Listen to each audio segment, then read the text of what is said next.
The classic essay isn't the only way to change the world anymore. Today, persuasion lives in viral videos and podcasts. It's multimodal, where text, sound, and image combine for a single powerful message. In a good piece, these parts don't just repeat each other, they multiply the impact. Imagine a video on climate change. The song lyrics provide the facts, while visuals of a melting glacier deliver pure emotion. Each medium has a unique strength. It's affordance.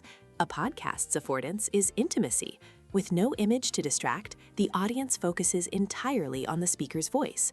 A conversational tone builds trust. Even silence is a rhetorical tool, a pause after a shocking statistic that lets the weight of the information sink in. Video's power is in the edit. The argument isn't just in the script, it's in the rhythm of the cuts and choice of music. If you talk about loneliness, you show an empty park bench as visual evidence.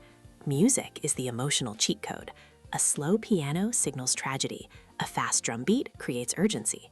You have to ask, am I feeling this because of the facts or because the music is telling me to? You can't just read a formal essay into a microphone. A script for the ear needs short sentences and contractions to sound authentic. Ultimately, multimodal persuasion is about designing a sensory experience. It means being a producer of meaning, not just a writer of sentences. So use the music, use the silence, use the edit, but always remember the core. Without a clear message and respect for your audience, no special effect will work. Be a master of the mode, but remain a servant of the truth.